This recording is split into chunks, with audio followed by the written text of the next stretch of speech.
안녕하세요. 노후준비 강사 강동영입니다. 오늘은 노후준비 중에서 노후자금을 주제로 강의를 시작했습니다. 요즘 코로나 때문에 사람들 많은 곳에 나가기도 두렵고 좋은 사람들 만나서 식당에 가는 것조차 상당히 부담스럽죠. 그러다 보니까 이제 스스로 자진해서 가택연금 생활을 하는 분들이 많을 겁니다. 아무튼 코로나가 빨리 소멸돼야 경제도 살아나고 마음껏 외부 활동도 하면서 활기찬 생활이 되었으면 좋겠습니다. 자, 여러분 한번 손 한번 이렇게 들어보실래요? 네, 손 한번 들어보시고 저를 한번 따라해 보세요.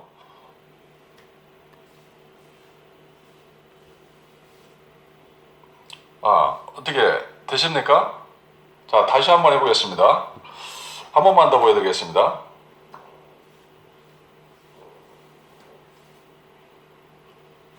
한번 해보세요. 되십니까? 안 되세요? 이 안 되시는 분들은 오늘 제 강의를 잘 들으셔야 됩니다. 이게 뭐냐면, 치매 테스트 하는 거거든요. 예, 그래서, 조금, 약간 농담도 섞이긴 했지만, 이게 자꾸 이제 뭐 같은 거 잊어버리고 깜박깜박 하시는 분들, 이런 거 잘 안 되실 겁니다. 오늘 제 강의를 잘 들으시고서, 한번 건강하게 생활했으면 좋겠습니다. 자, 그러면 노후 준비를 시작해야 되는데 하기 전에 제 소개를 잠깐 드린다면은 이렇습니다. 한번 보시고요. 그리고 노후 준비하면은 여러분은 어떤 생각을 하십니까? 노후 준비는 우리가 만약에 직장에서 퇴직을 않는다면은 노후 준비할 필요 없겠죠. 매월 월급이 나오니까 생활하는데 지장이 없고, 그런데 은퇴를 안 할 수가 없습니다.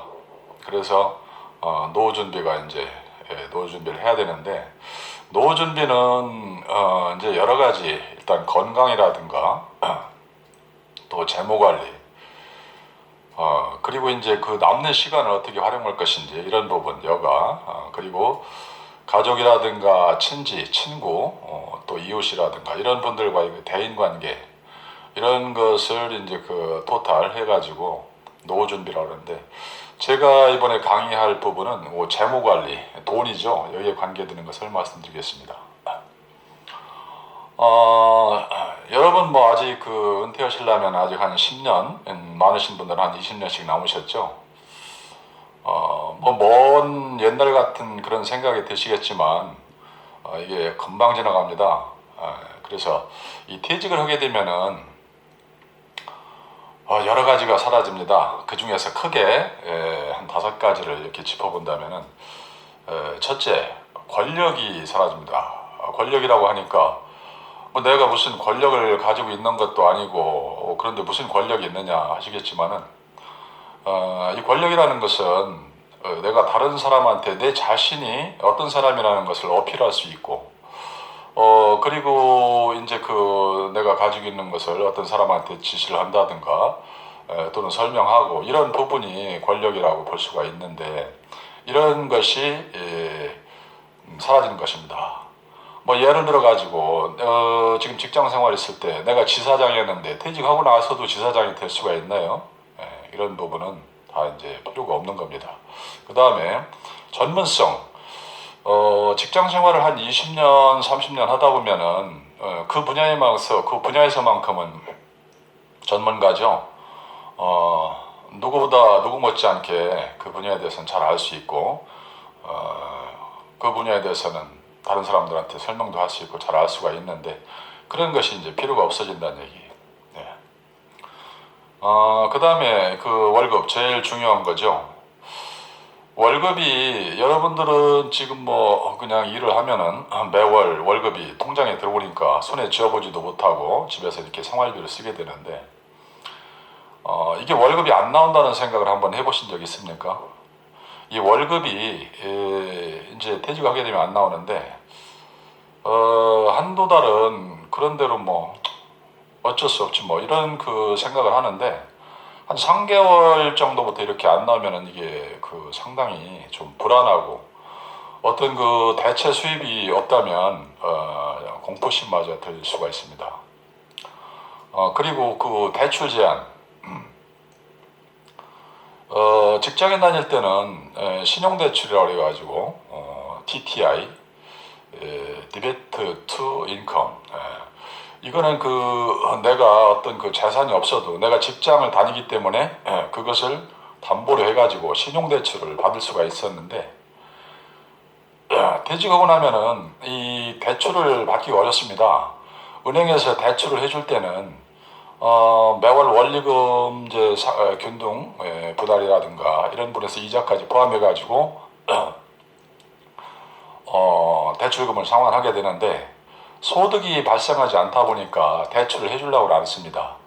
내가 집을 하나 가지고 있다고 해가지고 집만 가지고 있어요. 뭐하나요? 집을 팔아서 대출금 받을 수도 없고 매월 일정한 소득이 발생하지 않다 보니까 이런 부분 제한을 받는 것입니다. 그리고 갈 곳이 없어진다는 거, 좀 처량한 얘기 같지만은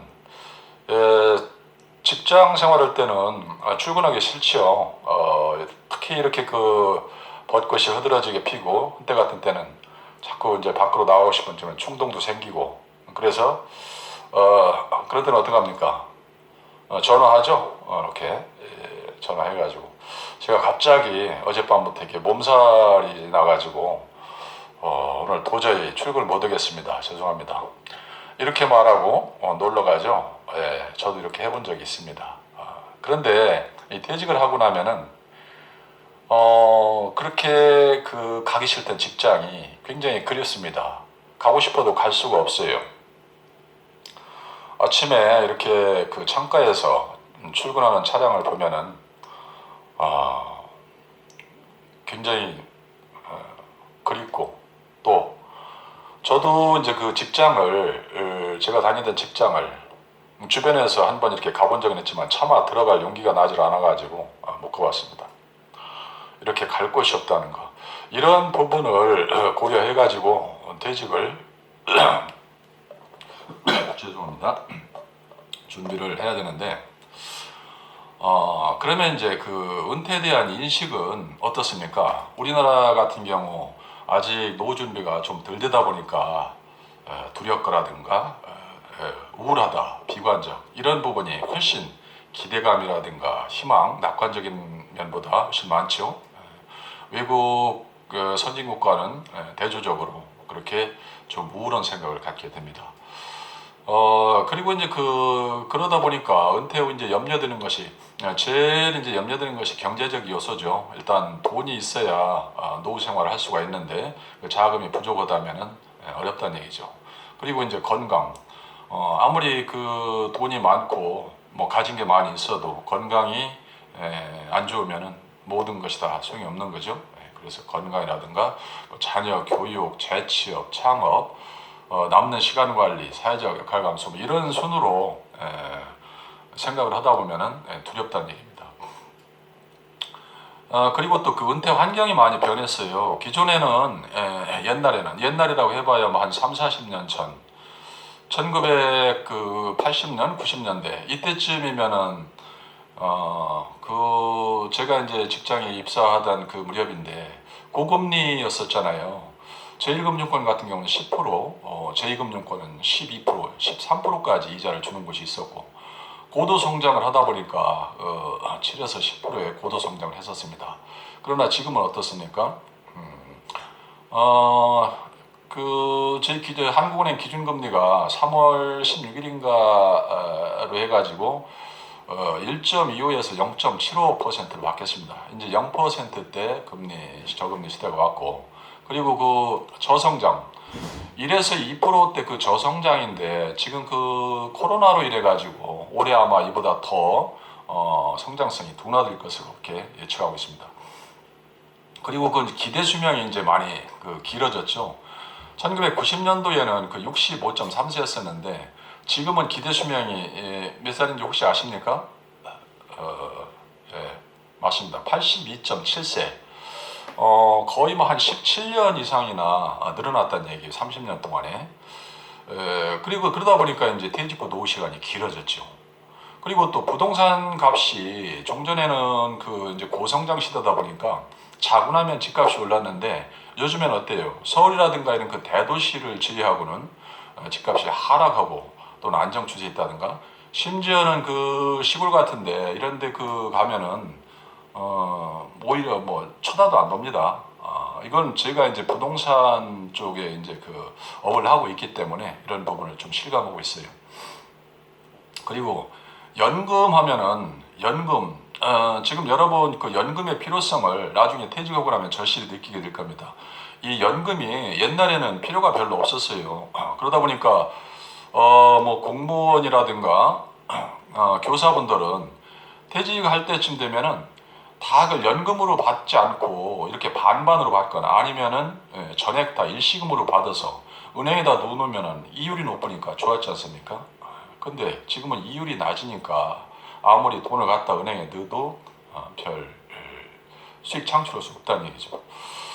그리고 또 의료비가 많이 지출되는데,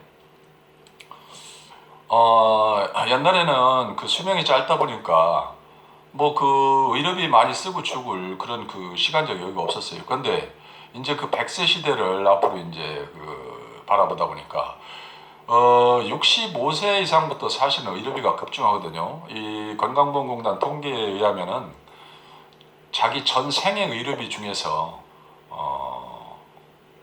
60% 이상을 65세 이상 쓴다고 합니다. 그러니까 어마어마하게 이제 그 의료비가 들어가죠. 그리고 이제 자녀 교육, 자녀 도움. 뭐 옛날에는 뭐 당연히 그 자녀들이 다 부양을 했죠. 그런데 그 지금은 어때요? 뭐 핵가족이지 않습니까? 2명 낳거나 1명 낳거나 아니면 1명도 낳지 않는, 그러다 보니까 자녀의 도움을 기대할 수가 없어요. 옛날처럼 뭐 5명, 뭐 심지어 10명, 이래서 그 자녀들이 그 부모를 부양하던 시대는 이제 다시 오지 않는다는 얘기입니다. 이런 부분을 고려해가지고 그 노후 준비를 해야 된다는 얘기예요. 그래서 5060 시니어의 노후 준비를 이렇게 이제 얘기 들어보면은 준비된 것이 전혀 없다. 그동안 재테크를 잘 못했다. 잘못 살아왔다는 생각이 든다. 그리고 앞으로 어떻게 살지 막막하다. 예, 그 재테크 잘못한 게 아니고 잘못 살아온 게 아닙니다.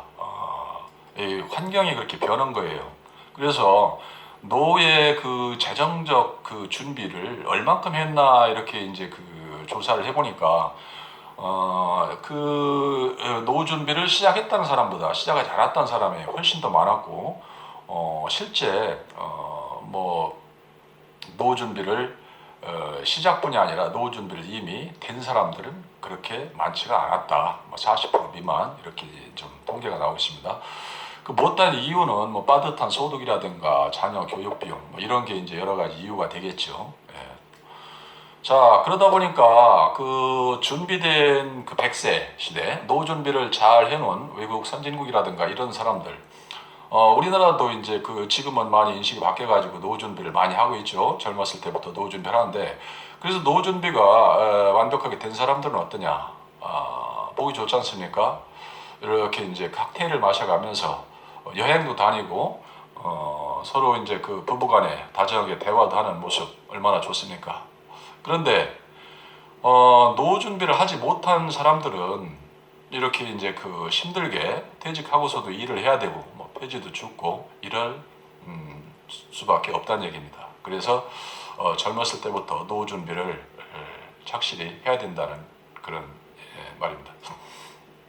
자, 이제 그러다 보니까 평균 수명이 이제 그 100세 시대를 이제 도래했는데 이거를 이 긴 세월을 어떻게 극복하시겠습니까?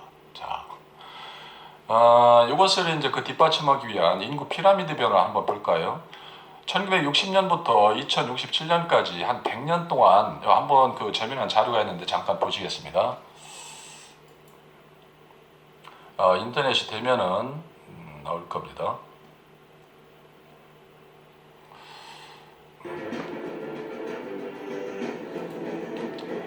자, 보세요. 1960년도만 하더라도 0에서 9세까지가 인구가 굉장히 많았죠. 이렇게 피라미드 구조가 돼 있어가지고 뭐 동물의 먹이사슬처럼 노인들은 몇 살 되지가 않았어요. 얼마 되지가 않았어요. 그런데 지금 이렇게 그냥 변하고 있습니다. 잘 보시면은 아마 그 상상하기가 좀 두려울 정도로 바뀌는 모습을 볼 거예요. 거의 이제 역삼각형 수준으로 이제 노인층들이 많아지게 됩니다. 그러면은 어떻습니까? 이 젊은 층, 젊은 세대들이 노인들을 이렇게 이제 그 떠받쳐야 되는 그런 형국이 되는데, 젊은 사람들 인구는 줄어들죠. 자, 이게 지금 1994년, 1960년도부터 시작해 30년 지난 시점이 이렇게 변한 겁니다. 자, 여기서 한번 주목해 볼 것은 노인층 중에서도 여자들이 상당히 비율이 높다는 것을 볼 수가 있죠. 빨간 부분이 여자이니까.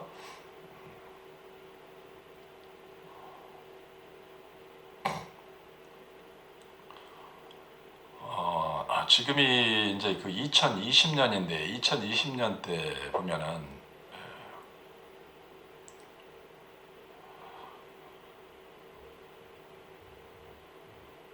자, 지금 현재 이 정도 변했습니다.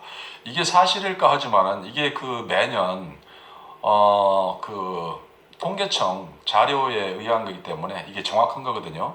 자, 보십시오. 이제 역삼각형 항아리 형태에서 역삼각형 형태로 변해가고 있죠.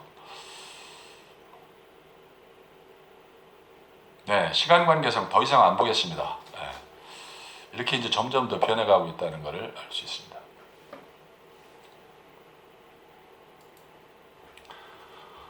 어때요? 이거 보시니까 좀 실감이 나죠? 네. 자, 그리고 그 우리나라 지금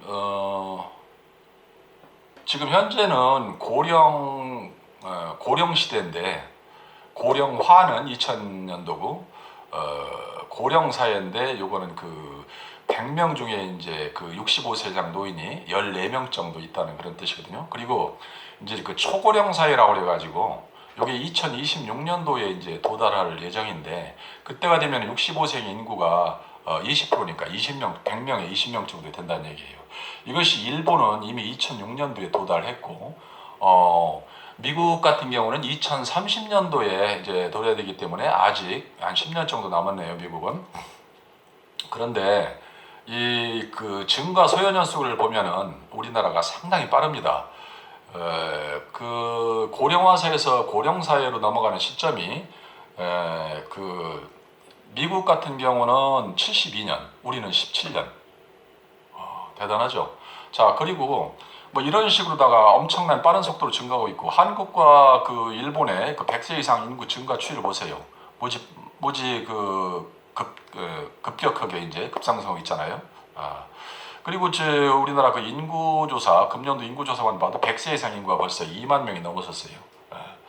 그리고 일본 같은 경우는 거기가 지금 1억 2,020만인가 되는데 7만 1,000명이나 된다는 얘기예요.